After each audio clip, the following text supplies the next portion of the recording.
All right, I just played my jam. Wow, it's still thumping right now in the headphones. I just played my jam, How to Start a Garden. I haven't really marketed my music too much, but I'm gonna start doing it because I basically have a whole album made at this point.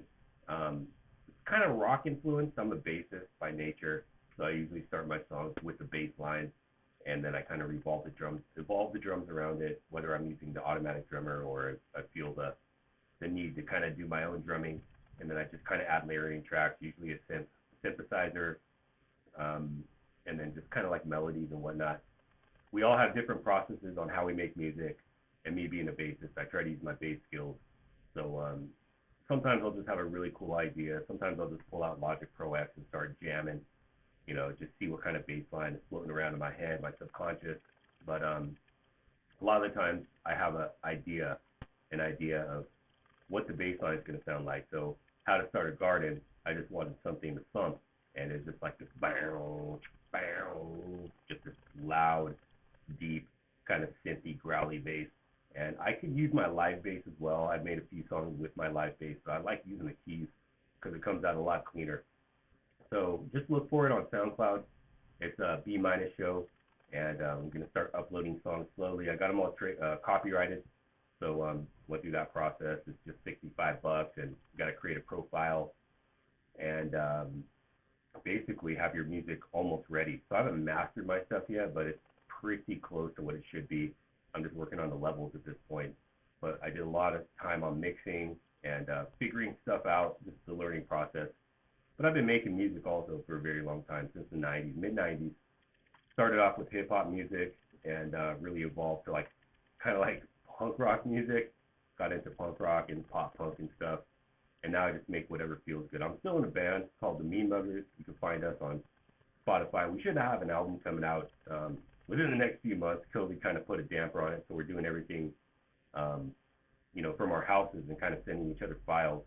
And my singer just upgraded to Logic Pro X and had to buy a whole new MacBook because his Mac Mini couldn't handle the processing and he couldn't upgrade it.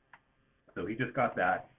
So we're gonna get our album kind of going in motion at this point, and hopefully get those songs that we've been trying to crank out for a while. We have a lot of songs that we just need to keep recording them and then putting them out and marketing them. But I'm marketing myself in the meantime.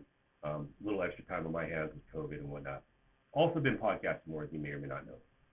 Have not been brewing a lot though, but today I actually did make a beer. I made a beer today. It was supposed to be like a quadruple or a triple IPA, and I ended up making too many gallons because my calculations were off. So instead of doing like a 7-gallon triple IPA, which would have fit perfectly in one of my kegs, I have a 7.75 gallon keg. I overshot it by a few gallons. Don't ask me how, but I did. So I ended up splitting a batch. So I got one 7-gallon batch and another 5-gallon batch. The 5-gallon batch is going to be more of a session IPA. Should finish off about 5% as long as my yeast does its job. I already used a big double yeast starter, so I have plenty of yeast.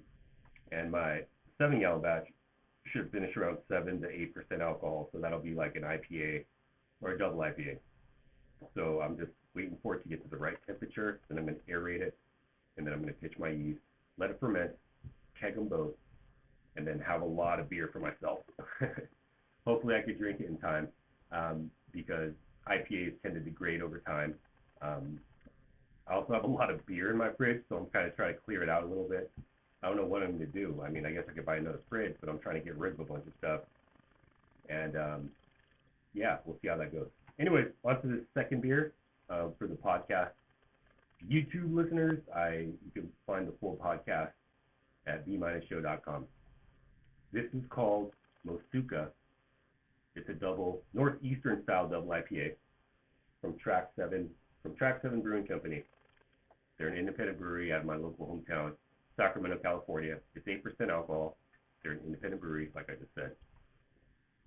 Yeah, let's crack this bad boy. I just finished the Harlan one, and that was really good. So there's a lot of yeast at the bottom of the can, so I was about a quarter of the way done with or 3/4 of the way done with the beer. Then I poured the rest of it in the glass, and all that yeast came out. And I was like, oh shoot, this is can conditioned, which is okay, but I got a lot of yeast there at the end. All right.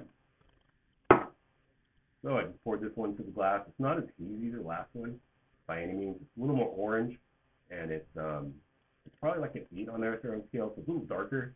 Um, I'm guessing by the name of Mosuka. That's probably the featured hop, but it doesn't say here on the can. And I'm guessing it's probably like a New Zealand hop or something of that nature. All right, so nice white head on here. First thing you do, look at it.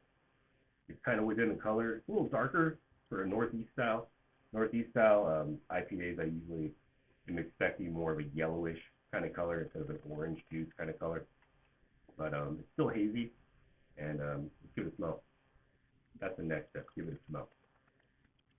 Woo! So bright citrus notes. Similar to the last beer, it has that residual sweetness, so there could be like a lactose, a milk sugar involved with this beer, or they could have just like left some residual sugar, underpitched it with yeast. Give another smell. I'm picking up melon, honeydew, kind of like those melon flavors. I'm getting a little pineapple, getting some orange and citrus, like sweet orange though. Pineapple. Yeah, just a very bright, like just what I look for when I'm looking for a smell in these kind of northeastern style late hop edition beers. I look for these kind of smells. It's a good indicator. The color is just, this is within the color spectrum of these type of beers. There's no real category for a northeast style IPA. There's fruit IPAs, according to the BJCP, and then there's IPAs, double IPAs, but there's not a hazy style IPA that I know of yet. Unless they updated it on the website, but I haven't seen any new information. They should make a new category for these styles because they're a little different. They're more fruit forward. They're less hop forward. So, anyways, let's give it a taste.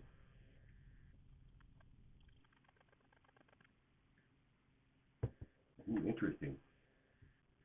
Definitely have a big yeasty finish. It finishes slightly tart as well. Good water profile though, very rounded out beer. Good water profile, soft water profile. That's the profile that people tend to try to mimic when they're making these kind of beers. Let's go again.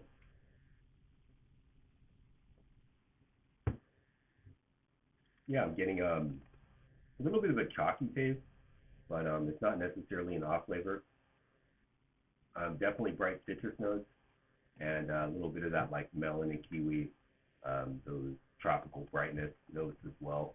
So it pretty much matches the smell, which is a good indicator of a well-made beer. I know Track 7, I've been drinking a lot of their beers for quite a while since they opened, I think in like 2012 or something like that. 2011. So they have a couple breweries out here in Sacramento, and they've distributed a lot. So I really appreciate how they're keeping up with the times despite them growing. A lot of breweries that grow super big have trouble keeping up with the times because it just costs a lot more to, especially if they're making sales.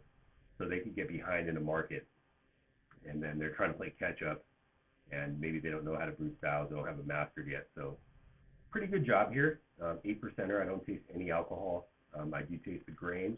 That's kind of coming through now. The yeast and the grain are really standing out on my tongue. Let's go one more taste before I end the show.